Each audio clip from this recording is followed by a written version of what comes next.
अर्थ संग्रह। मीमांसा दर्शन के प्रवर्तक महर्षि जैमिनी हैं। मीमांसा शब्द मान धातु से जिज्ञासा अर्थ में सन प्रत्यय लगकर बना है। मीमांसा मान प्लस सन, पूजित विचार या पूजित जिज्ञासा। मीमांसा वेद वाक्य विचार। प्राचीन मनुष्यों ने वेद वाक्यों का विचार करने वाले इस मीमांसा को वाक्य शास्त्र भी कहा है। वेद के दो विभाग है, मंत्र और ब्राह्मण। मंत्र ब्राह्मण और वेद नाम ध्येयम। मंत्र ब्राह्मणात्मक को वेदः। मंत्र भाग प्रायः छंदोमय है और ब्राह्मण भाग गद्यात्मक है। मंत्र भाग में प्रायः देवताओं की स्तुति आदि विषय प्रतिपादित किए गए हैं। वेद के दूसरे भाग ब्राह्मण में उन देवताओं को उद्देश्य कर यज्ञ याग आदि के विविध अंगों का विस्तृत वर्णन मिलता है। ब्राह्मणों का मुख्य विषय है विधि। मीमांसकों के अनुसार श्रुति का तात्पर्य केवल विधि से है। विधि का अर्थ है यज्ञ तथा उसके अंगों उपांगों के अनुष्ठान का उपदेश। मीमांसा हमारे प्रथम दार्शनिक है और मीमांसा प्रथम दर्शन। मीमांसा दर्शन यज्ञ से संबंधित कर्मकांड पर आधारित है। इसका मुख्य उद्देश्य वैदिक कर्मकांड के स्वरूप का निरूपण करने का, वैदिक विधि निषेधों का अर्थ तथा उसमें परस्पर संगति बैठाने का है। बादरायणकृत ब्रह्म प्रतिपादक वेद विभाग से अलग बताने के लिए इस दर्शन को पूर्व मीमांसा कहा जाने लगा। इसे कर्म मीमांसा तथा धर्म मीमांसा भी कहा जाता है। मीमांसा शास्त्र को तंत्र शब्द से भी जाना जाता है। जैमिनी सूत्र 12 अध्यायों में विभक्त हैं, अतः इसे द्वादश लक्षणी भी कहते हैं। इसके अतिरिक्त 4 अध्याय वाला संकर्षण कांड भी है, जिसमें कुल 436 सूत्र है। यहाँ लक्षण का अर्थ अध्याय समझना चाहिए। रामानुज ने ब्रह्मसूत्र में अपने श्री भाष्य में मीमांसा दर्शन को षोडशोध्यायी कहा है, क्योंकि वे 4 अध्याय वाले संकर्ष कांड को जैमिनी के मीमांसा दर्शन के अंतर्गत ही मानते हैं। इस प्रकार लगभग 2745 सूत्रों को 12 अध्यायों में विभक्त कर पूर्व मीमांसा की रचना की गई। प्रत्येक अध्याय में अनेक पाद हैं। द्वादश अध्यायों के नाम: धर्म प्रमाणम, धर्माधर्म भेदो, शेषाशेषी भावा, कृत्वार्थ पुरुषार्थ भेदेन प्रयुक्ति विशेषा, श्रुत्यर्थ पाठनादिक्रम भेदा, अधिकार विशेषा, सामान्याति देशा, विशेषाति देशा, ऊहा, बाधः, तंत्रम प्रसंगा। इन्हीं से संबंधित माधवाचार्य ने यह 2 कारिका लिखी है। धर्मो द्वादश लक्षण्या व्युत्पाद्यस्तत्र लक्षणी प्रमाण भेद शेषत्वा प्रयुक्ति कर्मसंज्ञका अधिकारातिदेशश्च सामान्येन विशेषता उहो बाधश्च तंत्रं च प्रसंगश्चोदिताः क्रमात्। इस प्रकार 10 अध्यायों में वर्णित जो भिन्न भिन्न पदार्थ हैं वे ही अर्थ हैं। इन अर्थों के संक्षिप्त लक्षणों को प्रस्तुत ग्रंथ में संग्रहित किया गया है, इसलिए इस ग्रंथ का नाम अर्थ संग्रह है। मीमांसा सूत्र के प्राचीन टीकाकार व्याख्याता उपवर्ष प्राणिनि के गुरु वर्ष का भाई था, ऐसी सामान्य धारणा है। इन्होंने मीमांसा सूत्रों पर एक वृत्ति लिखी है। इसका संकेत कथासरित सागर के एक कथांश से मिलता है। सवर स्वामी जैमिनी सूत्रों पर सवर स्वामी कृत विशद भाष्य है, जो सावर भाष्य के नाम से प्रसिद्ध है। यह भाष्य शंकर भाष्य और पतंजलि के महाभाष्य की तरह ही महत्वपूर्ण भाष्य है।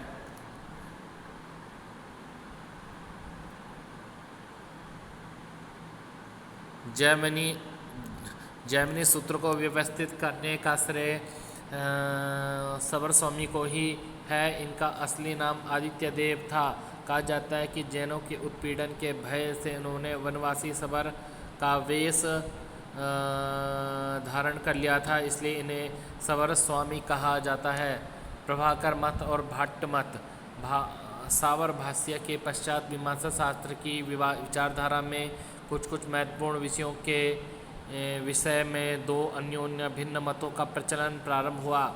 उनमें से एक मत प्रभाकर मत के नाम से और दूसरा कुमारिल मत के नाम से प्रसिद्ध हुआ।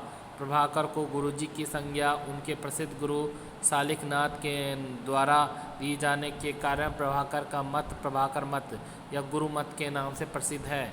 मीमांसा जगत में कुमारिल स्वामी भट्ट के उपपद से प्रसिद्ध होने के कारण उनके मत को भाट्ट मत कहा जाने लगा। प्रभाकर ने सबर भाष्य पर 2 टीकाएँ लिखी। बृहति, दूसरी लब्धि या विवरण। सबर भाष्य की टीका बृहति या लघ्वी विवरण। प्रभाकर के शिष्य शालिकनाथ ने प्रभाकर गुरु विरचित बृहति पर ऋजु विमला टीका की रचना की है। शालिकनाथ ने प्रभाकर मतानुसार ही मीमांसा पर प्रकरण पंजिका नामक एक स्वतंत्र ग्रंथ की रचना की है। कुमारिल भट्ट, कुछ लोग इन्हें प्रयाग निवासी, दूसरे मत के अनुसार इन्हें दक्षिण भारत का निवासी और तीसरे के मतानुसार इन्हें मिथिला प्रदेश का निवासी कहा जाता है। कुछ विद्वान कुमारिल को बौद्ध मानते थे, बाद में क्षत्रिय ब्राह्मण होकर प्रसिद्ध मीमांसक हो गए। इनके वैदुष्य से प्रभावित होकर अनेक मीमांसा के व्याख्याकारों ने इनके मत का समादर कर इन्हें इति भट्टपादः कहकर इनके प्रति अपनी श्रद्धा व्यक्त की है। कुमारिल भट्ट का समय लगभग 7000 ईस्वी सन माना जाता है। इनके प्रथम ग्रंथ का नाम श्लोक वार्तिक है। यह सबर भाष्य के प्रथम अध्याय के प्रथम पाद की टीका है।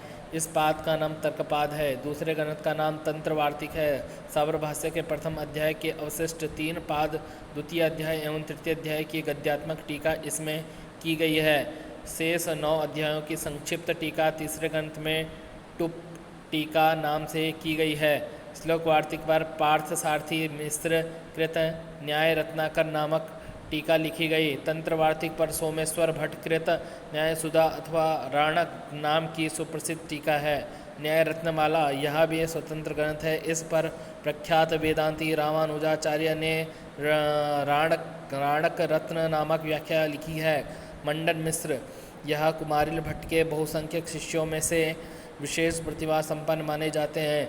ये मिथिला निवासी थे। इनकी मीमांसा पर लिखी गई प्रसिद्ध रचनाएं विधि विवेक, इसमें विधि पर विचार किया गया है। भावना विवेक, इसमें आर्थी भावना की विवेचना की गई है। विभ्रम विवेक, इसमें ख्यातियों का विद्वतापूर्ण विवेचन है। मीमांसा सूत्रानुकर्मणि, इसमें जैमिनी प्रणीत सूत्रों की श्लोकबद्ध संक्षिप्त व्याख्या की गई है। कुमारिल की टीका साबर भाष्य पर जो 3 प्रकार की श्लोक वार्तिक, तंत्र वार्तिक, टुप टीका माधवाचार्य द्वारा रचित जैमिनीय न्यायमाला नामक ग्रंथ है। जयंत भट्ट कृत न्याय मंजरी मीमांसा का प्रतिष्ठित ग्रंथ है। इसका समय 9वें शतक का उत्तरार्ध माना है। भाट्ट समुदाय के प्रमुख आचार्य एवं उनकी कृत्य सुचरित्र मिश्र, काशी का श्लोक वार्तिक की व्याख्या सोमेश्वर भट्ट, न्याय सुधा तंत्र वार्तिक की व्याख्या राधा कृष्ण भट्ट, युक्ति स्नेह पूर्णी शास्त्र दीपिका की व्याख्या सोमनाथ, मयूख मालिका शास्त्र दीपिका की व्याख्या अनंतदेव, भट्टालंकार मीमांसा न्याय प्रकाश की व्याख्या स्मृति कौस्तुभ, वेंकट दीक्षित वार्तिकाभरण टुप्टिका की व्याख्या जीवदेव भट्ट भास्कर, शंभु भट्ट प्रभावली भट्ट दीपिका की टीका, नारायण तीर्थ मुनि भट्ट भाषा प्रकाश, नारायण केरलीय मानमेय योदय, शंकर भट्ट मीमांसा बाल प्रकाश विधि रसायन दूषण, अन्नम भट्ट सुबोधनी तंत्र वार्तिक की टीका न्याय सुधा की व्याख्या, रामेश्वर सूर्य सुबोधनी द्वादश लक्षणी की टीका, आपदेव मीमांसा न्याय प्रकाश, अपर नाम आपो देवी। अर्थ संग्रहकार लोकाक्षी भास्कर का परिचय। अर्थ संग्रह के रचनाकार लेखक लोकाक्षी भास्कर हैं। आपो देवी का सार ग्रहणकार अर्थ संग्रह नामक प्रकरण ग्रंथ की रचना करने वाले ग्रंथकार का नाम भास्कर था। जैसा कि ये अर्थ संग्रह के अंतिम श्लोक में प्राप्त होता है, बालानं सुखबोधाय भास्करेण सुमेधसा रचितोऽयं समासेन जैमिनीयार्थ संग्रह। लोकाक्षी इनके कुल वंश का नाम था और भास्कर स्वयं का नाम था। कीथ के अनुसार इनके पिता का नाम मुद्गल और पितामह का नाम रुद्र था। लोकाक्षी भास्कर का समय 16वीं शताब्दी का उत्तरार्ध माना जाता है। लोकाक्षी भास्कर वासुदेव और रमा के उपासक थे। लोकाक्षी भास्कर की 2 रचनाएं प्राप्त होती है, तर्क कौमुदी, अर्थ संग्रह। अर्थ संग्रह का मंगलाचरण वासुदेवम रमाकांतम नत्वा लोकाक्षी भास्कर कुरुते जैमिनी नये प्रवेशायार्थ संग्रहम। लोकाक्षी भास्कर ने लक्ष्मीकांत विष्णु को नमस्कार करके जिज्ञासुओं को जैमिनी प्रणीत मीमांसा दर्शन में प्रवेश कराने के लिए अर्थ संग्रह नामक ग्रंथ की रचना करते हैं। मंगलाचरण में लोकाक्षी भास्कर ने रमाकांत और वासुदेव इन दो नामों से विष्णु की वंदना की है। जैमिनी के ग्रंथ पूर्व मीमांसा में अथातो धर्म जिज्ञासा या प्रथम सूत्र है। अथातो धर्म जिज्ञासा, इस सूत्र में अथ शब्द वेदाध्ययन की अनंतरता या आनंतर्य का वाचक है। अतः शब्द वेदाध्ययन की दृष्टार्थता का बोधक है। धर्म यागादिरेव धर्मा, यागादि ही धर्म है। धर्म लक्षण लोकाक्षी भास्करानुसार धर्म का लक्षण वेद प्रतिपाद्या प्रयोजन वदर्थो धर्मा। जो वेद द्वारा प्रतिपादित हो, प्रयोजन वाला हो और अर्थ हो, उसी को धर्म कहा जाता है। आप देवी के अनुसार धर्म लक्षण वेदेन प्रयोजन मुद्दिश्य विधीयमानोऽर्थो धर्मा यथा यागादि जैमिनीकृत धर्म लक्षण चोदना लक्षणोऽर्थो धर्मा, अर्थात प्रेरणादायी विधि वाक्य द्वारा जो प्रतिपादित होता है वह धर्म है। यह जैमिनी का दूसरा सूत्र है। चोदना शब्द संपूर्ण वेदवाचक है। चोदना का अर्थ है विधि होता है। भावना उत्पत्ति, शील की उत्पत्ति में कारणभूत जो उत्पादिता का मानसिक व्यापार विशेष होता है उसे भावना कहा जाता है। भावना नाम भवितुर भावनानुकूलो भावितुर व्यापार विशेषा। भावना, भविता, भुवन, भावयिता ये समस्त शब्द भू धातु से निष्पन्न है। भाव्यते अनिया इति भावना, अर्थात जिसके द्वारा होने के लिए प्रेरित किया जाए उसे भावना कहते हैं। भाव्यति इति भावयिता, जो होने के लिए प्रेरित करता है वह भावयिता है। भाव्यते इति भाविता, जिसे होने के लिए प्रेरित किया जाए वह भाविता है। भावना के प्रकार, भावना दो प्रकार की होती है, शाब्दी भावना, अर्थी भावना। शाब्दी भावना पुरुष प्रवृत्त्यानुकूलो भावितुर व्यापार विशेषा शाब्दी भावना। प्रयोज्य पुरुष के प्रवृत्ति के अनुकूल प्रयोजक के व्यापार विशेष को शाब्दी भावना कहते हैं। शाब्दी भावना का बोध लिंग अंश से होता है। शाब्दी भावना लौकिक वाक्य में प्रयोजक पुरुषनिष्ठ व्यापार विशेष है, किंतु वैदिक वाक्य में प्रयोजक पुरुष के अभाव के कारण यह भावना लिंगादि शब्दनिष्ठ ही होती है। शब्दनिष्ठ होने के कारण शाब्दी भावना कही जाती है। शाब्दी भावनाया अंशत्रयम् साचा भावनांश त्रयम् उपेक्षते। साध्यम साधन मिति कर्तव्यतांच। शाब्दी भावना में 3 अंश होते हैं, साध्य, साधन इति कर्तव्यता। इन अंशों का स्वरूप इस प्रकार है। किम साध्यता, क्या किया जाए। किम भावयेता, किससे किया जाए। कथम भावयेता, कैसे किया जाए। आर्थिक भावना लक्षणम प्रयोजनेच्छा जनित क्रिया विषय व्यापार। आर्थिक भावना स्वर्गादि प्रयोजन को लक्ष्य करके याग आदि क्रिया को संपादित करने का पुरुष में जो मानसिक व्यापार उत्पन्न होता है उसे आर्थिक भावना कहा जाता है। आर्थिक भावना आख्यातत्व अंश से कही जाती है, क्योंकि व्यापार क्रिया का वाचक आख्यात सामान्य से होता है। उक्त लक्षण में प्रयोजन का अर्थ फल है। अर्थ्यते प्रार्थ्यते पुरुषैरिति अर्थफलम तत्प्रयोजकत्वात् भावना अर्थी। यद वा अर्थ्यते फलम येनेत्यर्थः पुरुषः तद्गतत्वादार्थी सारविवेचनी। आर्थी भावनाया अंशत्रयम् साध्य साधन इति कर्तव्यता। भावना 2 प्रकार की होती है, शाब्दी और अर्थी। शाब्दी से लिंग 3 प्रकार के है, साध्य, साधन इति कर्तव्यता। साध्य किम साध्यता, साधन किम भाव्यता इति कर्तव्यता, कथम भाव्यता। आर्थिक भावना में आख्यात में 3 प्रकार का है, साध्य, साधन इति कर्तव्यता। साध्य किम साध्यता, किम भाव्यता, कथम भाव्यता। यजेत, यज से याग, याग धात्वर्थ। यजेत आख्यातत्व आख्यातत्व लिंगत्व। आर्थिक भावना, शाब्दी भावना, प्रत्यय। यजेत के अंतर्गत लिंगत्व, शाब्दी भावना किम भाव्यता, केन भाव्यता, कथम भाव्यता। किम भाव्यता या यागकरणक स्वर्ग कर्मक प्रवृत्ति रूपा आर्थिक भावना भाव्यता। केन भाव्यता लिंगादिज्ञानेन भाव्यता कथम भाव्यता कर्म प्राशस्त्य विशिष्टेन लिंगादिज्ञानेन भाव्यता वेद लक्षण विचारा वेद लक्षण अपौरुषम वाक्यम वेद अपौरुषे वाक्य को वेद कहते हैं सच विधि मंत्र नाम ध्येय निषेधार्थवाच भेदात पंचविधा वेद के 5 भेद हैं विधि मंत्र नाम ध्येय निषेध और अर्थवाद विधि मंत्र नाम ध्येय निषेध और अर्थवाद विधि तत्रा ज्ञातार्थ ज्ञापको वेद विभागो विधि अज्ञात अर्थ को ज्ञापित अथवा प्रकाशित करने वाले वेद भाग को विधि कहा जाता है विधि अन्य प्रमाणों से अप्राप्त जिस प्रकार के अर्थ का विधान करती है उस प्रकार के सप्रयोजन अर्थ के विधान से ही यह विधि सार्थक है उदाहरण अग्निहोत्रम जुयात स्वर्ग कामा यह एक विधि वाक्य है अग्निहोत्र होम से स्वर्ग की भावना प्राप्ति करें गुण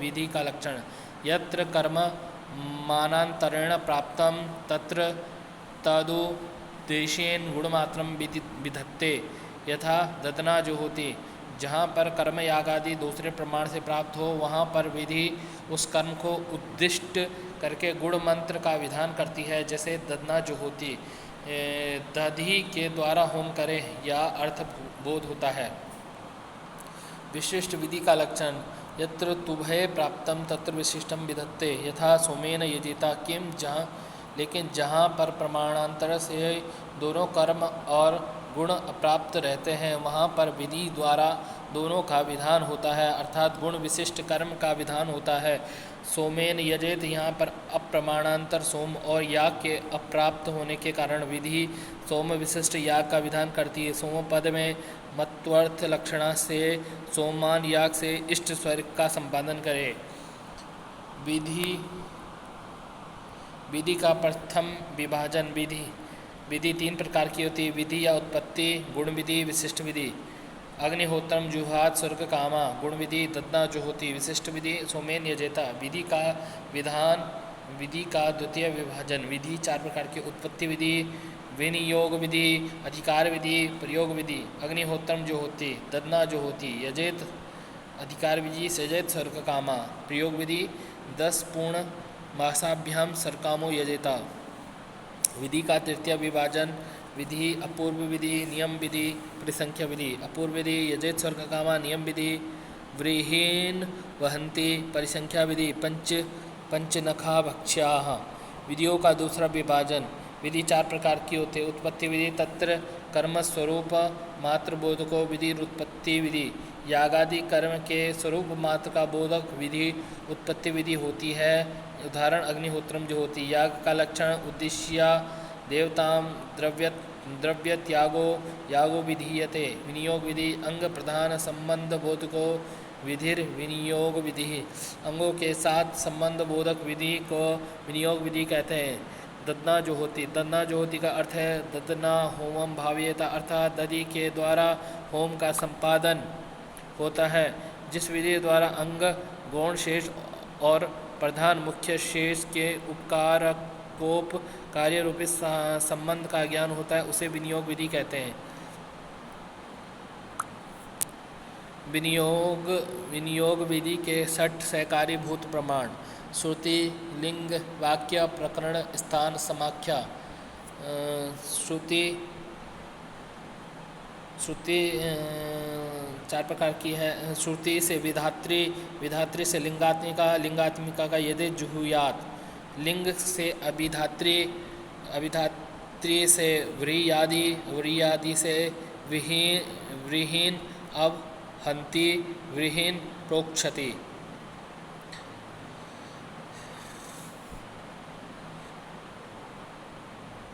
विनियोक्त्री विभक्ति रूपा एकाविधान रूपा एक पद रूपा श्रुति तत् निरपेक्षोरवा श्रुति साचा त्रिविधा विधात्री अविधात्री विनियोक्त्री तत्र आद्य लिंगाध्यात्मिका द्वितीय व्रीयादि श्रुति यस्य च शब्दस्य श्रवणादेव संबंधा प्रतीयते सा विनियोक्त्री, प्रमाणांतर की अपेक्षा न रखने वाला रव शब्द श्रुति है।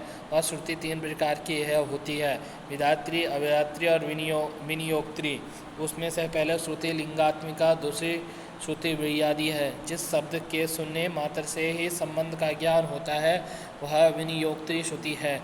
श्रुति का सामान्य लक्षण है शब्द। विनियोक्त्री श्रुति तीन भेद है, विभक्ति रूपा, एकाविधान रूपा, एक पद रूपा। विधात्री, विधि या विधान करने वाली विधात्री श्रुति कही जाती है। यह लिंगादि स्वरूप की ही होती है, यथा यजे, जुयात। इसमें लिंग आदि प्रत्यय का श्रवण होने से यह विधात्री श्रुति है। यह प्रत्ययो विधायको लिंगादि सा ए विधात्री श्रुति रित्य विधीयते इत्यर्थ। अविधात्री अर्थात अभिधान करने वाली अविधात्री श्रुति होती है। अविधया स्वार्थ्यम प्रतिपादयति इति सा अविधात्री। इस श्रुति में पदार्थ के उच्चारण द्वारा अपेक्षित वस्तु का बोध होता है, यथा व्रीहिन अवहन्ति, व्रीहिन प्रोक्षति इत्यादि में व्रीहि का अभिधान किया गया है। विनियोक्त्री विधि।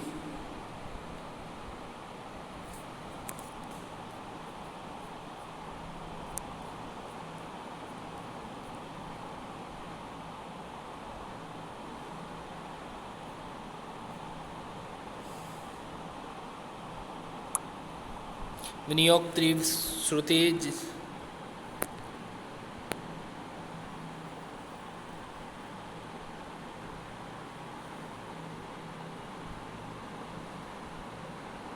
विनियोक्त्री श्रुति जिस शब्द के श्रवण मात्र से ही संबंध का ज्ञान होता है वह विनियोक्त्री श्रुति होती है। यस्य च शब्द से श्रवणादेव संबंधा प्रतीयते सा विनियोक्त्री। सा शब्दो विनियोक्त्री श्रुति इत्यर्थ। विनियोक्त्री श्रुति त्रिधा। विनियोक्त्री श्रुति तीन प्रकार की होती है, विभक्ति रूपा, एकाविधान रूपा, पशुना, एक पद रूपा, यजेत व्रीहिभिर्हेता। लिंग का लक्षण शब्द सामर्थ्यम लिंगम। शब्द सामर्थ्य को लिंग कहते हैं। तंत्र वार्तिक के अनुसार समस्त शब्दों में होने वाले सामर्थ्य को लिंग कहते हैं। सामर्थ्य शब्द का अर्थ रूढ़ि है। यौगिक शब्द समाख्यातो रूढ़्यात्मक लिंग शब्दस्य भिन्नत्वात्। रूढ़ि की सामर्थ्य शक्ति है, इसलिए समाख्या से इसका भेद है, क्योंकि यौगिक शब्द समाख्या से रूढ़्यात्मक लिंग शब्द से भिन्न होता है। इसलिए बर्हिर्दे सदनम दामी इस मंत्र का कुशल वानांगत्व सिद्ध होता है। उलपादिल वानांगत्व नहीं, क्योंकि बर्हि दामी इस लिंग से कुशल वन रूप अर्थ को प्रकाशित करने में समर्थ है। इसी प्रकार अन्य स्थलों पर भी लिंग के विनियोग समझना चाहिए। सामर्थ्य दो प्रकार का होता है, शब्दगत सामर्थ्य, अर्थगत सामर्थ्य। सामर्थ्य द्विविधम शब्दगत अर्थगतम चेति। शब्दगत सामर्थ्य को ही लिंग कहा गया है। तंत्रवार्तिककार कुमारिल भट्ट के अनुसार सामर्थ्य शब्दानाम लिंगमित्यभिधीयते, अर्थात सभी शब्दों में स्थित सामर्थ्य को लिंग कहते हैं। सामर्थ्य का अपर नाम शक्ति है। वाक्य समभिव्याहारो वाक्यम। समभिव्याहार सोच्चारण को वाक्य कहते हैं।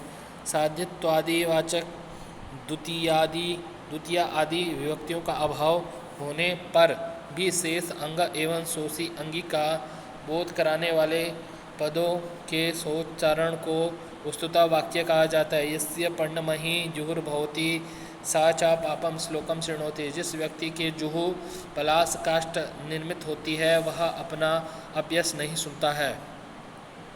इस वाक्य में पर्णता और जुहु का एक साथ उच्चारण है। इस हेतु में पर्णता जुहु का अंग है। प्रकृति याग, जहाँ समस्त अंगों का उपदेश हो उसे प्रकृति याग कहते हैं। यत्र समग्रांगोपदेशा सा प्रकृति। उदाहरण दर्श पूर्ण मासादि प्रकृति याग है, क्योंकि दर्श पूर्ण मासादि के प्रकरण में उनके समस्त अंगों अर्थात धर्मों का पाठ किया जाता है। उनकी कर्तव्यता के संबंध में किसी भी प्रकार की आकांक्षा शेष नहीं रहती। विकृति याग इसके विपरीत जिस याग के विषय में समस्त अंगों का पाठ प्राप्त नहीं होता उसे विकृति याग कहते हैं।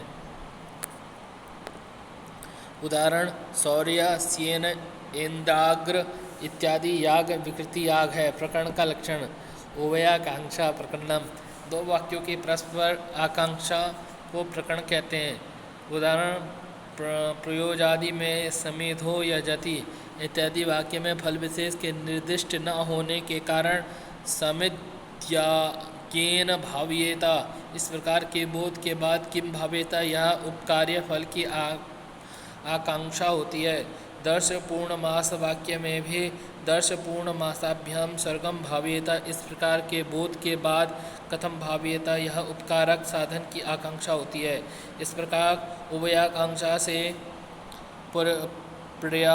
प्रयोजादि का दर्श पूर्ण मासंगत्व सिद्ध होता है। प्रकरण के भेद प्रकरण दो प्रकार का होता है। तच्च प्रकरण द्विविधम महाप्रकरण मवांतर प्रकरण चेति।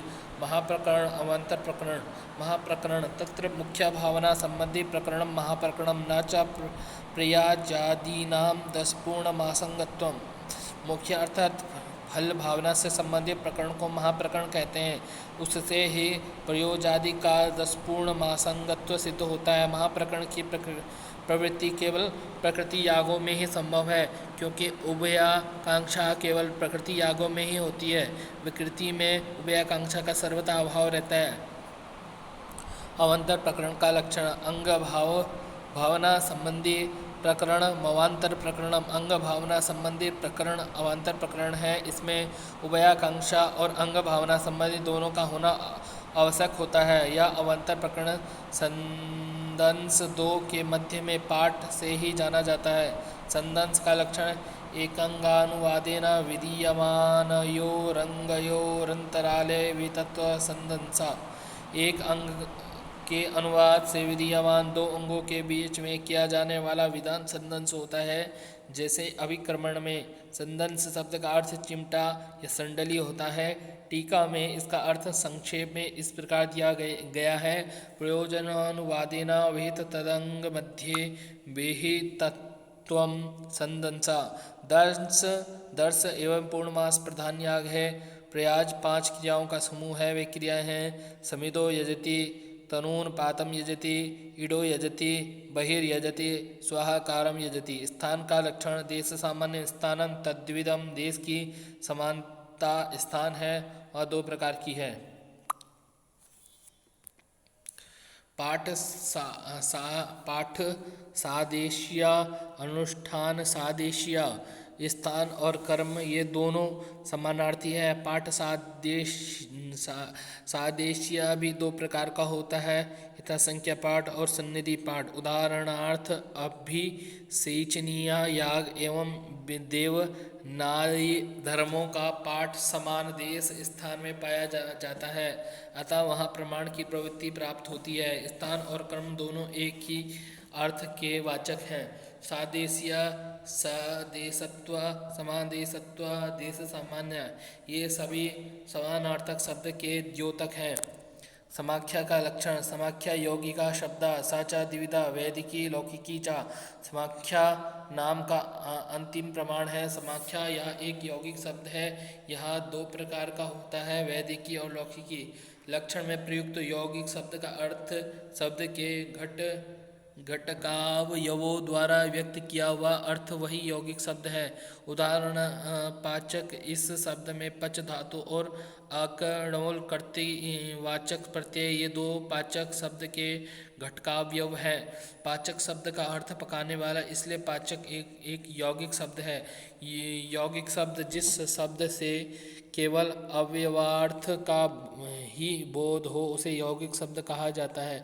वैदिकी समाख्या जो वेद में पठित होते हैं अर्थात साक्षात वेद के अंग होते हैं, ऐसे यौगिक शब्दों को वैदिकी समाख्या कहते हैं। उदाहरण होत्रे चमच अर्थात होता का चम्मच, वह पात्र जिसमें वह सोमरस का पान करता है। लौकिकी समाख्या याज्ञिकों द्वारा कल्पित वैदिकतर यौगिक शब्द लौकिकी समाख्या कहे जाते हैं। आध्वर्य वर्ण, अध्वर्यों का कर्म, यह उदाहरण याज्ञिकों द्वारा कल्पित है। केवल इस भेद मात्र से इस समाख्या को लौकिक समाख्या कहा जाता है। प्रयोग विधि, प्रयोग प्रांशु भाव बोध को विधि प्रयोग विधि। जिस विधि वाक्य से प्रयोग को शीघ्र करने का बोध होता है उसे प्रयोग विधि कहते हैं। अंगानाम क्रम बोध को विधि प्रयोग विधि। अंगों के क्रम का बोध कराने वाली विधि को प्रयोग विधि कहते हैं। यह वह प्रयोग विधि अंग वाक्यों के साथ एक वाक्यता होने पर भी प्रयोग विधि ही है। उदाहरण ददना जो होती। प्रांशु भाव का अर्थ है विलंब न करना, त्वरा। प्रांशु भाव प्रकर्षण शीघ्रता को व्यक्त करना। क्रम का लक्षण है तत्र क्रमो नाम वितति विशेषा पौर्वा पर्याय रूपो वा विस्तार विशेष क्रम है, अथवा वह पूर्वापर भाव रूप होता है। प्रयोग विधि के 6 प्रमाण श्रुति, अर्थ, पाठ, स्थान, मुख्य और प्रवृत्ति।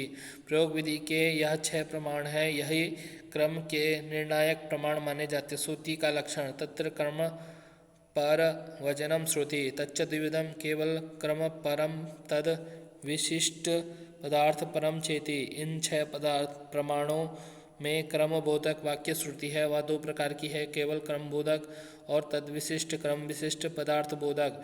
वेदम कृत्वा वेदीम करोति, यह केवल क्रम बोधक है क्योंकि वेदी निर्माण आदि अन्य वचनों से प्राप्त है।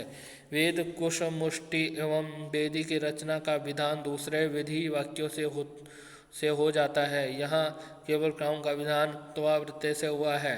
वसट कर्तु प्रथम भक्षा, अर्थात वसटकर्ता प्रथम भक्षण करे। यह क्रम विशिष्ट पदार्थ बोधक है क्योंकि एक वाक्यता के भंग होने से भय से भक्षण को अनुवाद द्वारा मात्र का विधान करना संभव है। अर्थ क्रम का लक्षण यत्र प्रयोजन वसेन कर्म निर्णय सो अर्थ क्रमा, यथा अग्निहोत्रम जुहोति और यवागुम पचति। जहाँ क्रम का निर्णय प्रयोजन के आधार पर होता है उसे अर्थक्रम कहते हैं।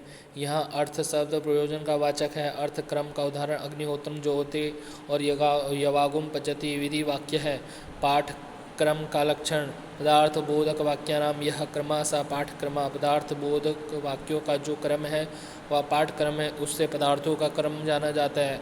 वह पाठ 2 प्रकार का होता है, मंत्र पाठ और ब्राह्मण पाठ। मंत्र पाठ अग्नि एवं अग्निशोमीय यागों का जो क्रम इनके यजमानु वाक्यों के पाठ से निश्चित होता है वह मंत्र पाठ से ही होता है। ब्राह्मण पाठ ब्राह्मण वाक्य अनुष्ठान से बाहर रहकर ही करना चाहिए। इस प्रकार का ज्ञान कराकर कृतार्थ हो जाता है, किंतु मंत्र अनुष्ठान काल में प्रयुक्त होते हैं क्योंकि अनुष्ठान का क्रम स्मरण क्रम के अधीन होता है। समिदो यजति तनोनुपातम यजति, इस प्रकार के पाठ से प्रयाजों का जो क्रम है वह ब्राह्मण पाठ क्रम से है। स्थान लक्षण स्थानम नामोपस्थिति, उपस्थिति को स्थान कहते हैं। स्थान का अर्थ है उपस्थित होना या प्राप्त होना।